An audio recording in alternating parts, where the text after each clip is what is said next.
On second body.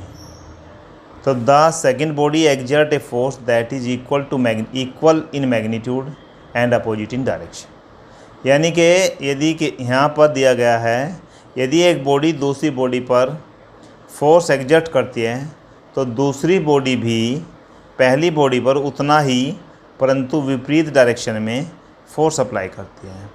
यानी कि इसका एग्जाम्पल की बात करें, जैसे कि मैंने एक बॉक्स पर 50 न्यूटन का फोर्स लगाया, तो यह तो क्या हो गया, एक्शन हो गया। बॉक्स भी 50 न्यूटन का फोर्स मेरे ऊपर लगाएगा परंतु विपरीत डायरेक्शन में लगाएगा। दिस मीन्स क्या हुआ, यह हो गया रिएक्शन। यानी कि एक तरफ से एक्शन हो रहा है तो दूसरी तरफ से रिएक्शन हो रही है। अब एक छोटी सी स्टेटमेंट और दी गई है, यानी कि इसको भी आप देख लें। Every action has an equal and opposite direction. Every प्रत्येक एक्शन, जो भी एक्शन होता है वो इक्वल एंड अपोजिट डायरेक्शन में होता है।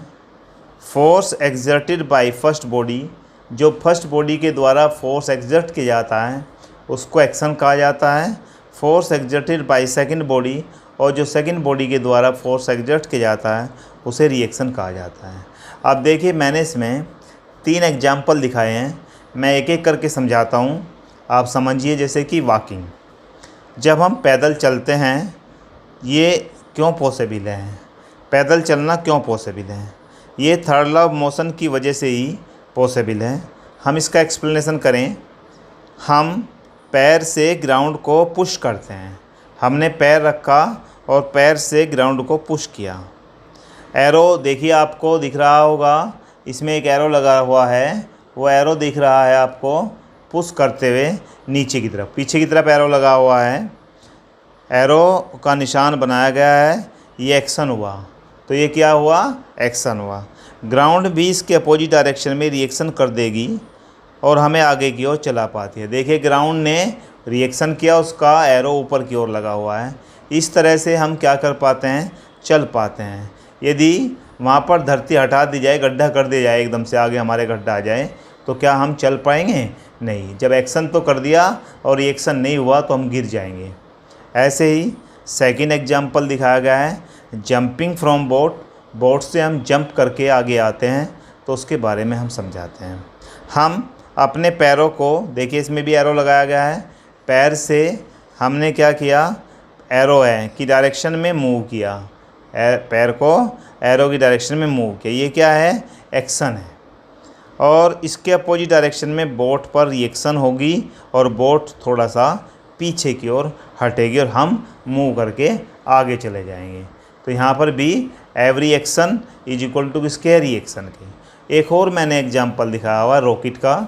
हम दिवाली पर रॉकेट छोड़ते हैं, स्पेस में जो रॉकेट छोड़े जाते हैं सभी, स्पेस में भी जो रॉकेट छोड़े जाते हैं सभी थर्ड लॉ ऑफ मोशन पर ही कार्य करते हैं। देखिए, जब रॉकेट को फ्यूल जब बर्न होता है तो वह नीचे की ओर एक्शन करता है। फ्यूल इसमें है नीचे, उसको रॉकेट को बर्न किया, उसे फ्यूल को बर्न किया तो नीचे की ओर एक्शन होगा, यानी कि फोर्स लगता है। इसी एक्शन के अपोजिट में एक फोर्स लगेगा जिसे हम कहेंगे रिएक्शन, और रॉकेट ऊपर की ओर, ऊपर की डायरेक्शन में मूव कर जाएगा। अब इस तरह से हमने 2-3 एग्जाम्पल आपको दिखाए हैं। आगे एक एग्जाम्पल और दिखाते हैं, रिकॉइल ऑफ गन। आपने गन देखी होगी, गन से बुलेट निकल के आगे चली जाती है और गन पीछे की ओर जरक देती है। इसका कारण क्या है, बुलेट इस डायरेक्शन में, आगे की डायरेक्शन में चलती है और गन पीछे की डायरेक्शन में चलती है। यानी कि बुलेट में बहुत हाई ज़्यादा अपोजिट यानी कि वेलोसिटी होती है, इसके अपोजिट ये क्या करती है, एक्शन करती है। इसके अपोजिट में रिएक्शन होता है, और गन का जो पार्ट हमारी बॉडी से टच होता है तो पीछे की ओर थोड़ा सा झटका देता है। इसको कहा जाता है रिकॉइल ऑफ गन। फिर समझें, जब हम गन से बुलेट को छोड़ते हैं तो गन बुलेट की इस डायरेक्शन में, आगे की डायरेक्शन में जाएगी, और बुलेट में बहुत हाई वेलोसिटी होती है जिसको हम एक्शन कहते हैं, वो एक्शन करते हैं। इसके अपोजिट रिएक्शन होती है, गन का जो पार्ट हमारी बॉडी से टच होता है तो पीछे की ओर थोड़ा सा झटका देता है। इसको कहा जाता है रिकॉइल ऑफ गन। बुलेट की स्पीड बहुत हाई है वो तो आगे चली गई, परंतु गन ने थोड़ा सा मूव किया, ऐसा क्यों हुआ?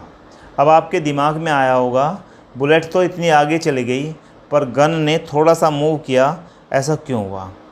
गन का मास अधिक होता है, फोर्स तो बराबर लगेगा, फोर्स तो बराबर लगा m/v के बराबर होगा, तो बुलेट का मास बहुत कम होता है, गन का मास ज़्यादा होता है।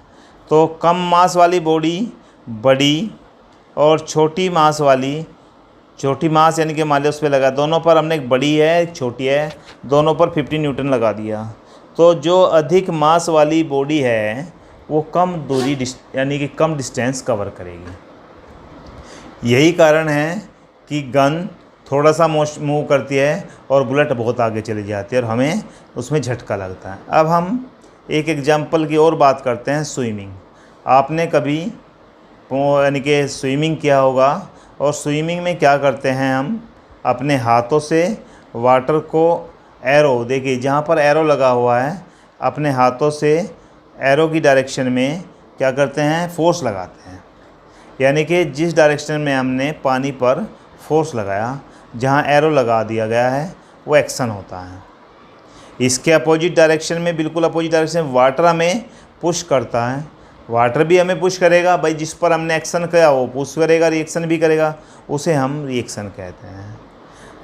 तो स्विमिंग में एप्लीकेबल होता है थर्ड लॉ ऑफ मोशन। इस तरह से हम ये सभी एग्जाम्पल किसके हैं, थर्ड लॉ ऑफ मोशन के। रिएक्शन बिल्कुल बराबर होता है एक्शन के, परंतु अपोजिट डायरेक्शन में होता है, इसलिए एक्शन हमेशा पॉजिटिव होता है और रिएक्शन हमेशा नेगेटिव होता है। तो F = -F, यानी कि प्लस का F = क्या हो जाएगा, -F, यानी कि पॉजिटिव टू नेगेटिव। अभी हमारा इस तरह से third law of motion complete हो जाता है।